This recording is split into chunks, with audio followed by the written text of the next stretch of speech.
我明天乘火车回长沙。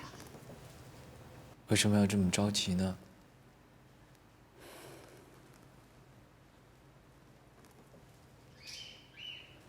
我跟恩良说了，我说我们的婚姻付住了你的脚，耽误了你的学业，不能让你出洋留学。我还跟他说，你去了国外完成学业之后回来报效国家。他听了也非常的赞许。他让我跟你说，他准备了一笔钱，是为你出洋的时候的一些费用。他真这么说吗？他就是这么说的。代我谢谢他，或者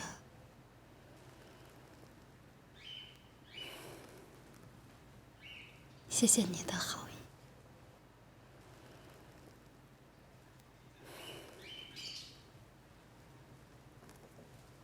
至于那钱，我不需要了。你别使性子，去了国外，不知道要发生什么事情，留在身边应急用，收下吧。我有工作能力，养家、奉养父母是不成问题的。出洋留学，我考的是公费，只要成绩好，也花不了什么钱的。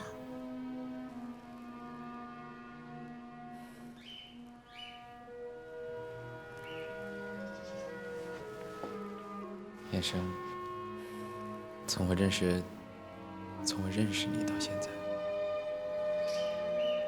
我真的发自内心的是钦佩你的，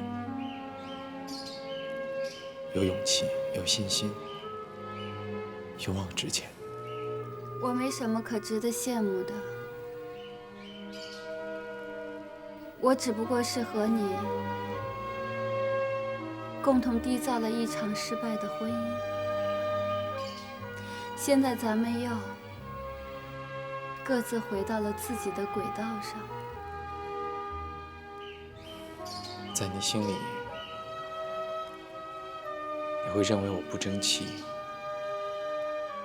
我让你失望透了。我也知道我做错很多事儿，我确实不争气，让我家，让你都觉得失望。我也知道我为难你，我太自私了，我永远想着自己的需求，想自己的烦恼，从来没有想过你的烦恼。你去吧，去追逐你的梦想，不用担心我。其实一直以来，我想把纳入到我的轨道，我也在为难你。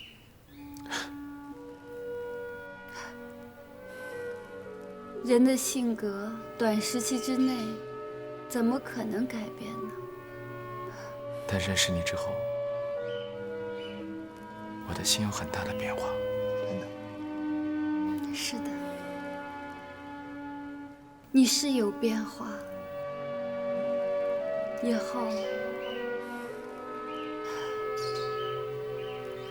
后你还会成长的。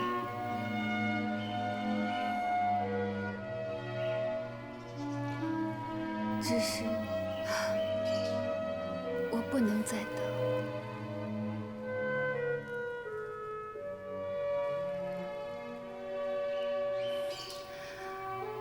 我走了，你不要放弃自己。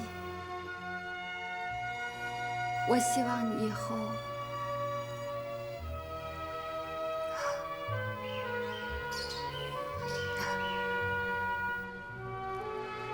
后你能好。对了，别去溥仪身边，好吗？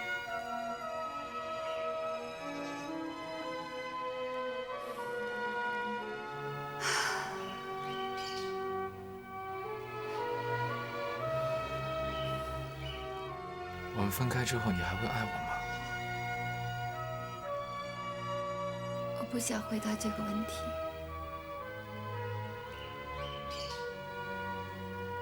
但是对我却很重要。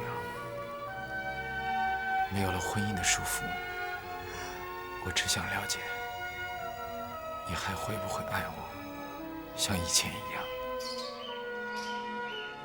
爱情是什么？我还需要去了解，才能够知道。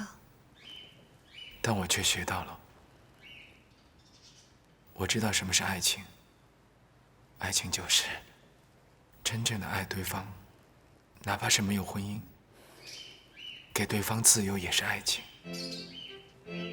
对我很重要。你离开我之后还会爱我吗？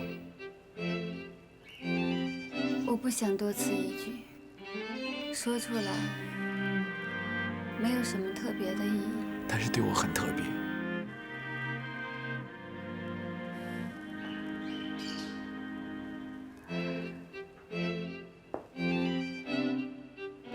你走了，就留下我一个人了。我也知道留下来是我自己的选择，但是我会害怕孤单的。我真的需要知道，你是不是离开了，还会依旧爱我？如果是的话，你不管走多远，去到天涯海角，你还会想我。因为我会想你，我们互相想的时候，就连成了一条线，彼此都不孤单了。我们双方是自由的，没有婚姻，但我们的心连在一起。这就是爱情教会我的。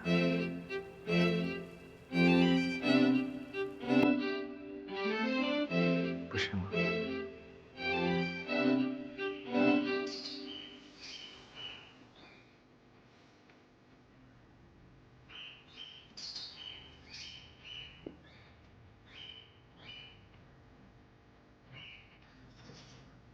你总像个孩子。其实我已经长大。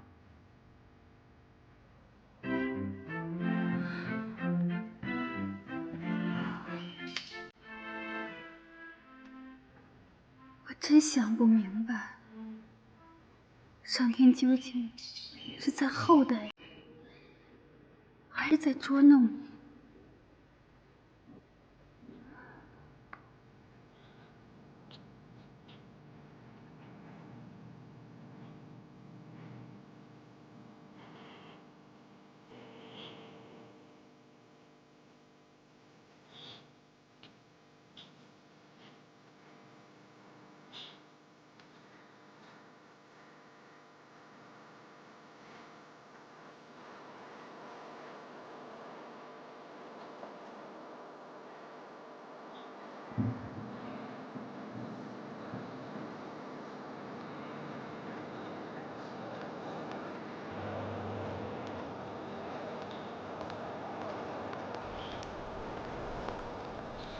你还挺准时啊！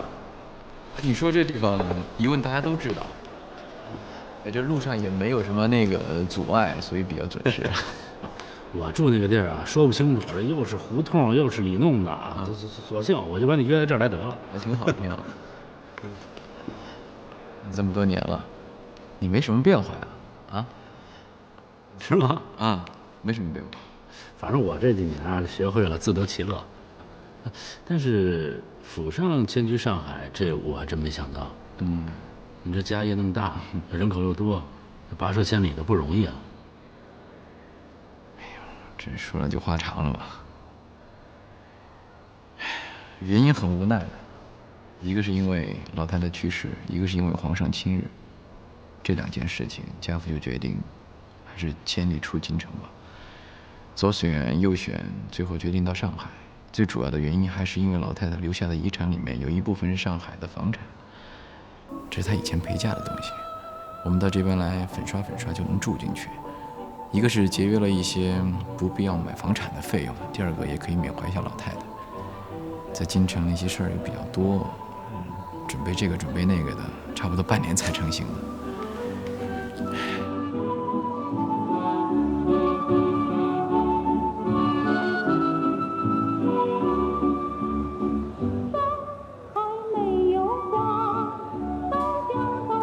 那京师的宅地呢？留了2个家人在那儿看着。往日种种不复存在啊。不过府上已经是坚持到最后10日的8旗世家了。哎，我接到你来信的时候非常吃惊，你知道我当时想什么吗？王谢堂前燕离巢，情何以堪？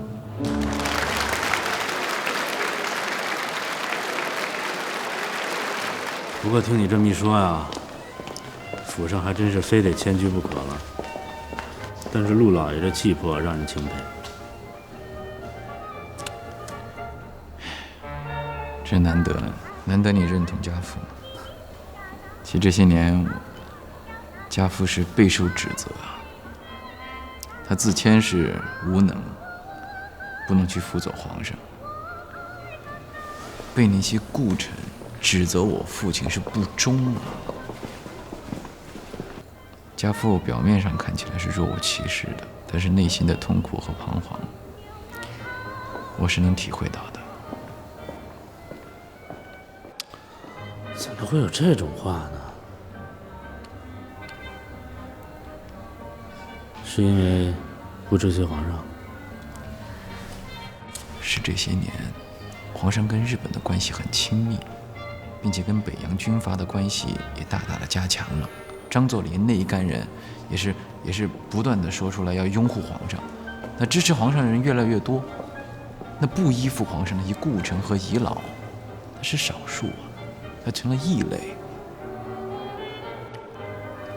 坚持原则总是要付出代价的。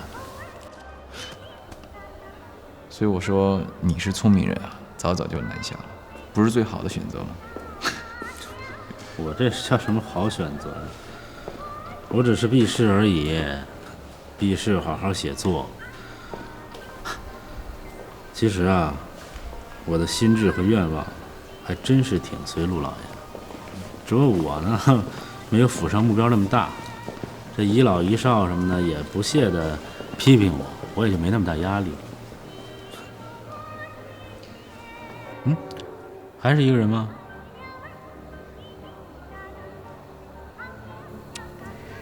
像上海这样的花花世界就是好啊，在这样的地方就让人放松的。都过去5年了，还不能重新开始。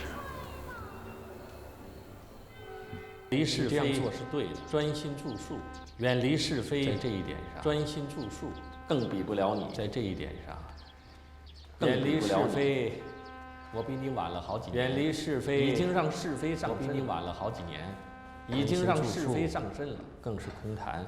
专心著述也不如你，更已经有了很多自己写成也不如你。您要这么说，那太让我惶恐了。其实蓉儿自觉渺小，只是偏好戏曲和曲艺，写点东西，更多的是自得其乐。这世间能有几个人做到自得其乐呀？啊，你不仅说到，而且做到了，连神仙都羡慕你啊！在这一点上，天恩不如你啊。他不如你的还有一桩，你有自己毕生关注的学科，有追求的方向，他没有。这个陆少天资过人，那将来的成就一定会比我高出许多的。哦，对了，我还有件要紧的事忘了。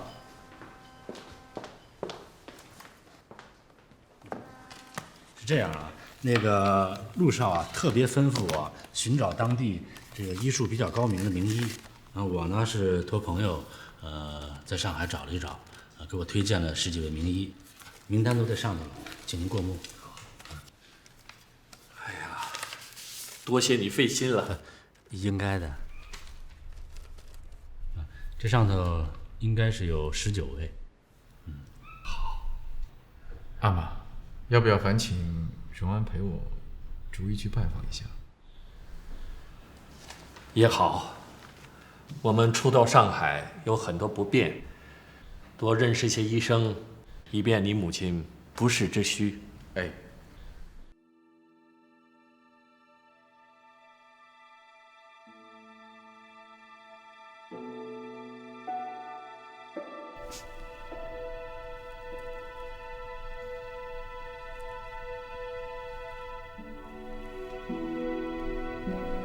太，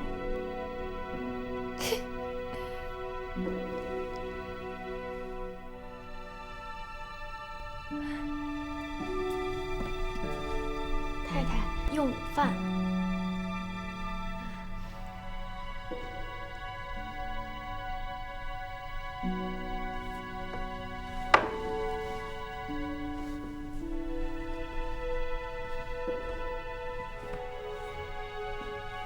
这么高兴？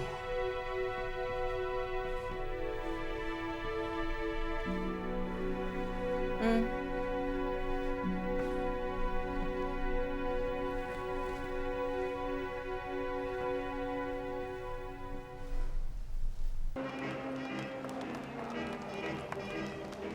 哎呀，以后要回去看西山的红叶就麻烦了。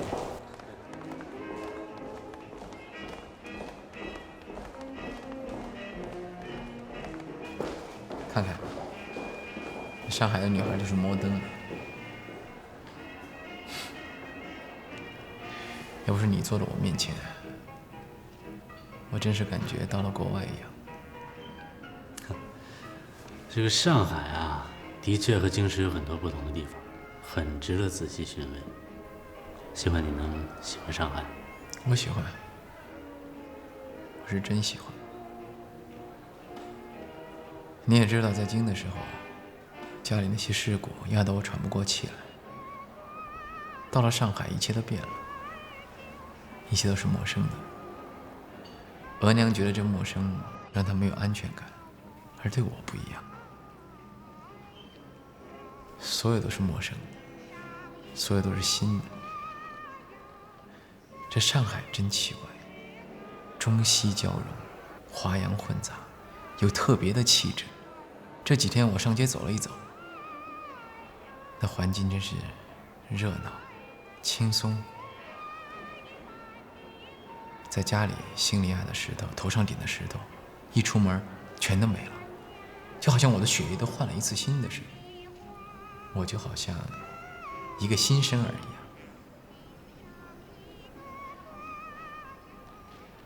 别笑。哎，听你这么说，我就放心了。本来我还怕你换了一个新的环境会不适应。完全没有，就是我额娘，惶惶不可终日。我阿妈，嗨，上年纪的人就这样。老人家换了新环境不适应，这倒很正常。啊，我请了一个叫姚清风的大夫，这几天他正好不在上海，等他回来以后呢，也许能对老人家的这个心态啊起一定的安定作用。但是这个陆老爷，我上次拜访的时候，他精神很好。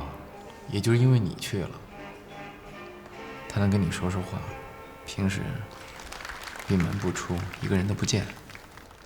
你也知道，这次我们迁居到上海，最主要的原因是阿妈想躲避皇上连日的事情，但是没想到他来到上海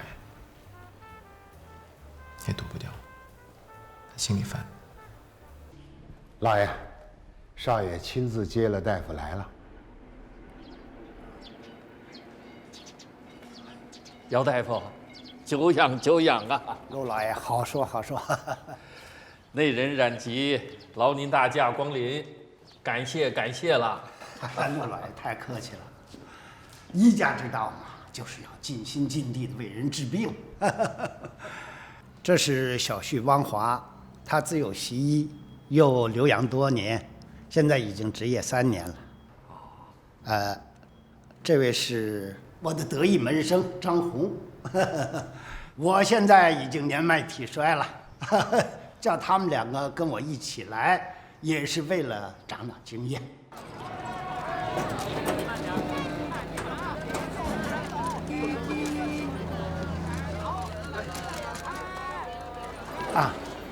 人太多了，咱们走侧门啊。少爷，请。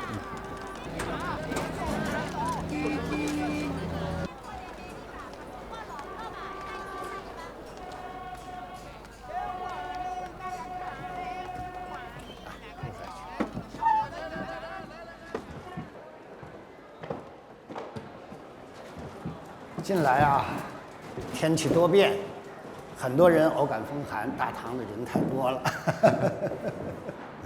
好，这边，请走。谢谢。姚大夫，家母的疾病，麻烦您多费心了。关于令堂的病情，王华，你说说看。是。以我看来，陆夫人的健康主要在精神方面。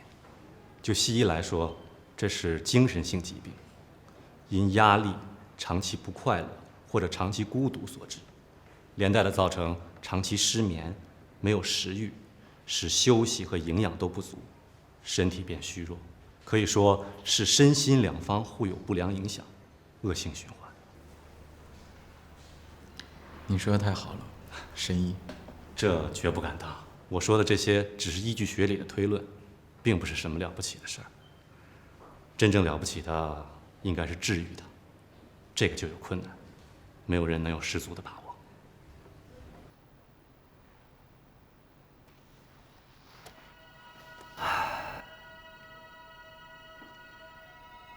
个人命运之为何？国家之命运为何？时代之命运为何？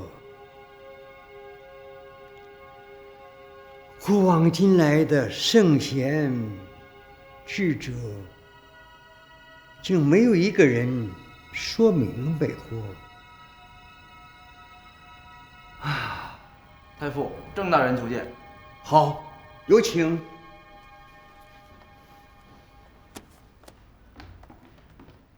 太傅，郑大人，看坐。不起，您不要起来。上茶。多谢太傅。郑大人红光满面，神采奕奕，想必诸事顺手。这些都是托太傅的福啊。太傅一向是皇上最倚重的人，也是卑职最敬仰的人。今天卑职特意前来向太傅请教。这不敢当，卑职的难题，唯太傅可解。郑大人的事，请说说看，也许能帮忙。卑职想求请太傅向皇上进言，派遣卑职前往日本。不是已经派玉伦他们去了吗？半年之内就会回来的。是的，但方才日本方面派人与卑职商谈，说希望卑职亲自去一趟。这却为什么？难道玉伦他们办事不力吗？日本方面倒不是这个意思，而是另有别的事情。究竟是什么事？来人没有明说，但卑职猜测，日本已经准备成熟，即将实行具体行动。以往丹珠尔扎布赴日所办的事，大体是做双方友好关系的表面文章。这趟的任务是商定皇上访日的日期行程。可日本人现在着急要办的事，可另有项目。还有什么事？卑职猜想，恐将有军事行动。启禀太傅，有日本客人来了，皇上请太傅一同会客。天皇陛下、日本国国民代表です。我谨代表日本天皇及日本全国国民向大清皇帝陛下问好，希望陛下一切安好，贵我两国国民友谊长存，互荣互惠。非常感谢日本国天皇陛下和全体国民的深情厚谊。我衷心的祝福日本风调雨顺，国泰民安。我也衷心的祝福天皇陛下圣公安康，希望贵我两国亲如一家，合作无间，共创福祉。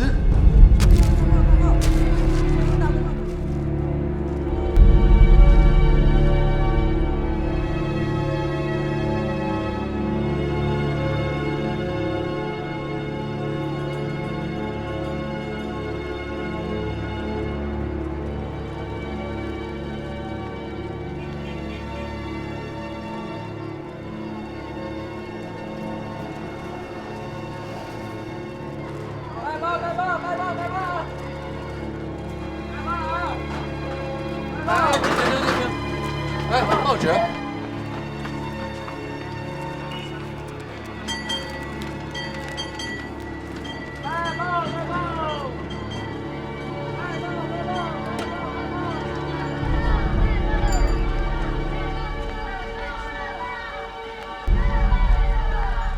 快走！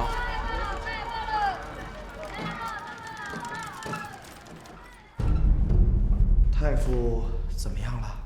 方才很听劝，服了药，合了眼。哦，那就好。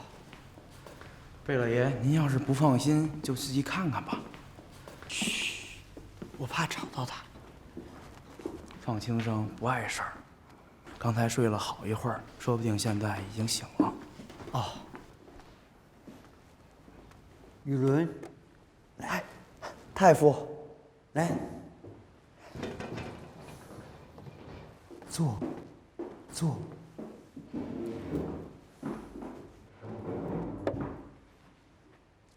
皇上那边怎么样了？啊，皇上那边现在是郑大人布置工作，说不久要带着大家离开天津，去东北。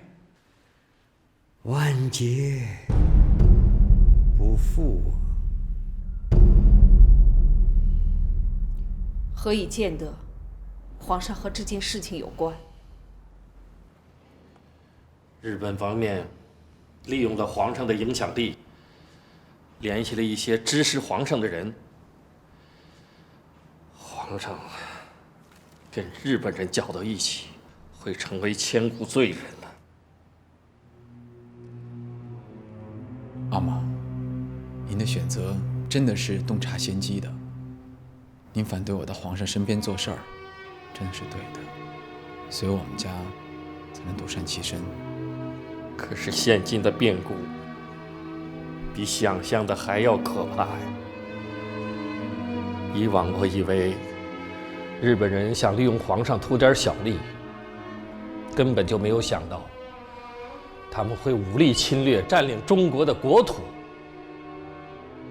我身为人臣，从来不敢想象皇上会成为千古罪人。唉，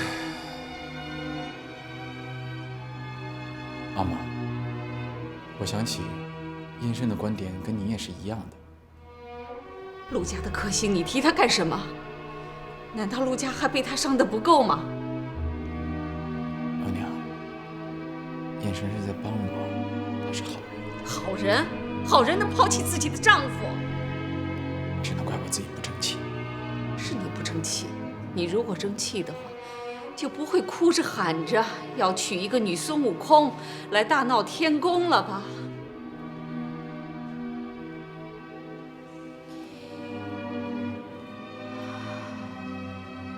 不是他耽搁的，陆家何至于这么冷清？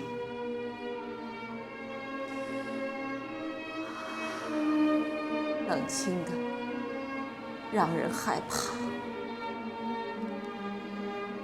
好了，事情已经过去很久了，就不要再想了。现在不已经都安定下来了吗？将来我们子孙绕膝，一切就都会好起来了。真的过去了吗？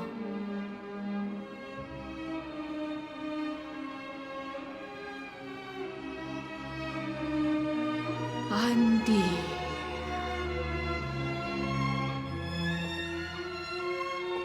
真的安定得了吗？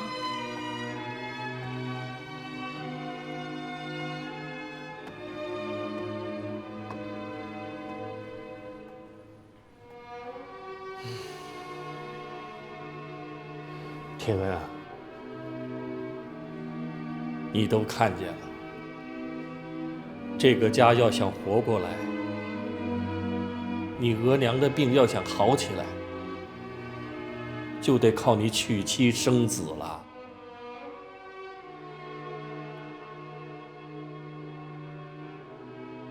唐顺军的事情你考虑的怎么样了？阿妈，我不愿意。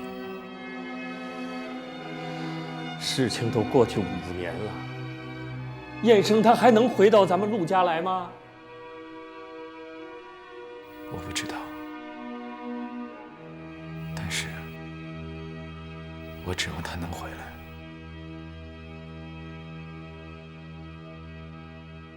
你指望？你指望他真的能回到我们陆家来？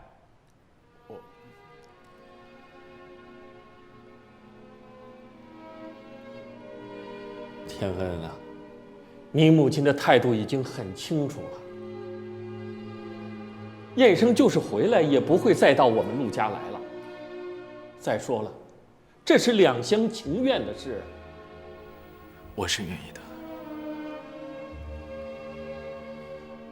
唉，世间之情多为遗憾。落花有意，流水无情。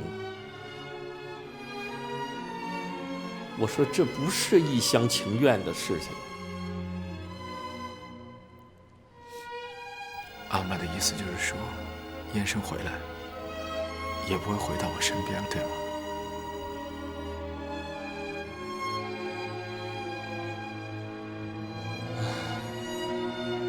天恩啊，阿们跟额娘都老了呀，我们免不了也想早日抱上孙子。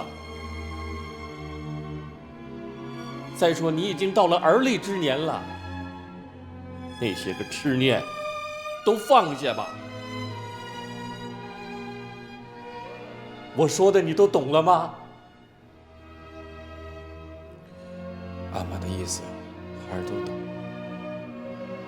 可当初为什么你们不多生几个兄弟姊妹，就不用到现在这么来逼我？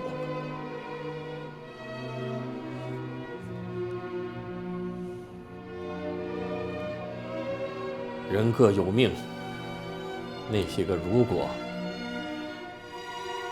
等到来生吧。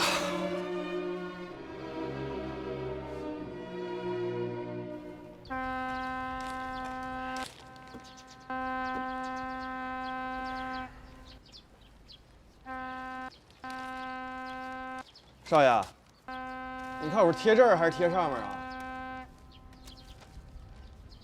少爷。少爷，你看贴这儿行吗？不歪就行。我贴上了啊。你自己弄吧，别问我了。今年又不比往年，而在北平还有一些亲戚上门，今年就应个景儿，不要出错就行啊。哎，可不是呗。这年啊，一年不如一年了。这走门串亲戚的啊，比平时都少了一半了。哎，我听街上所有人都说，这日本军朝吴淞要塞开炮，把闸北打得很一塌糊涂。咱们呀，可是地方人打到市区来，还是少走路吧。你知道就好，给大家都说一声，小心出门。哎，还行，还行，梯子。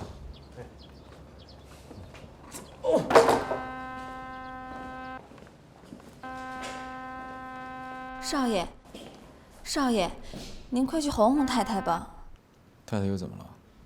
打中午起，她是说要睡觉，可是上了床又睡不着，也不起床，还说不下来吃年夜饭了，这样可不好。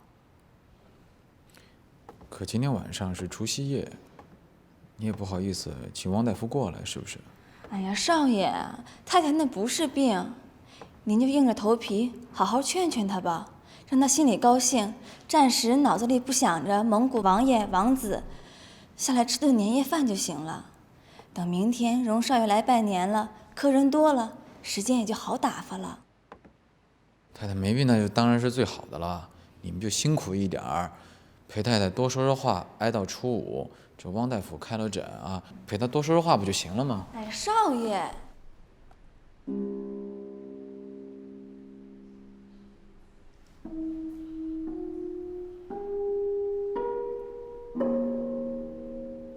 阿玛，我说错什么了吗？你没说错，是这年头错了。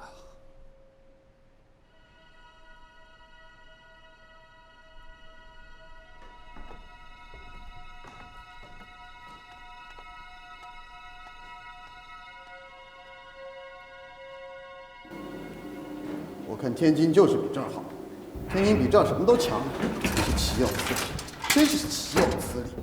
皇上，现在我连出门吃个饭的权利都没有。皇上您息怒。那好，郑将军，你说说，你给我解释解释，究竟怎么了？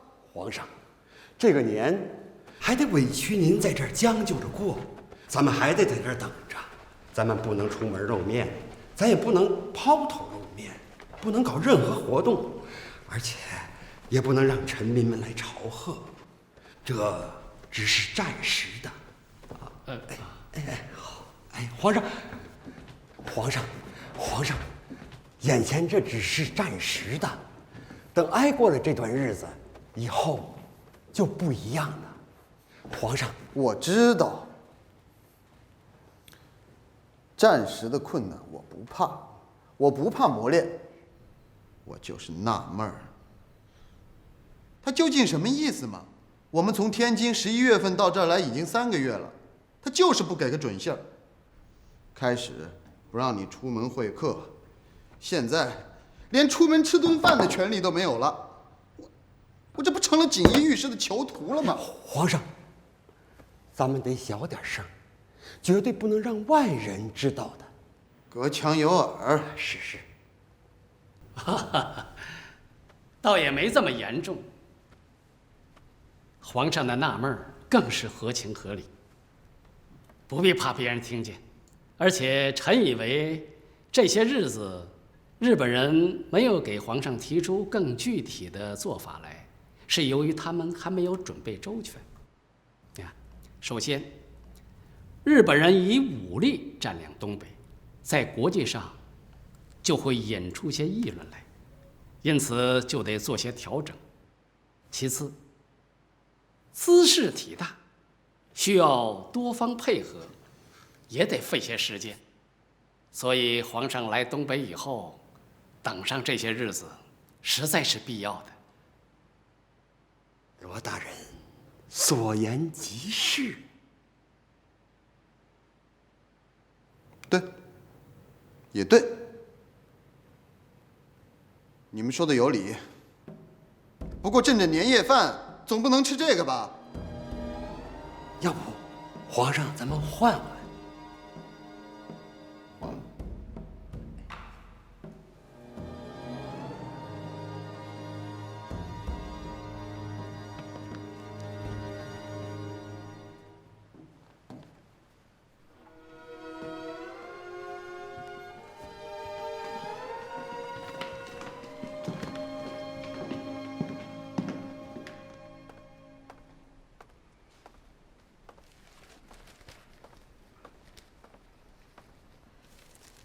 阿玛，舅舅来信了。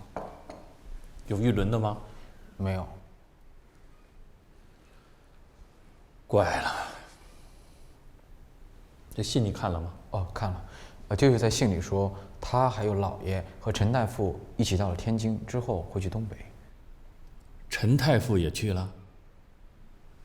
信上是这么写的。他也没有说起玉轮？没有。我记得很清楚，阿玛，于伦跟随皇上去了东北之后，就一直没有来过信了。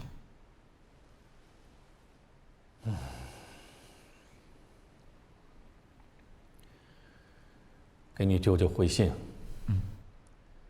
跟他说说日军在上海发动战争的事情，顺便再问问玉伦的情况。跟你母亲说起这封信的时候，不要提起玉伦，以免她操心。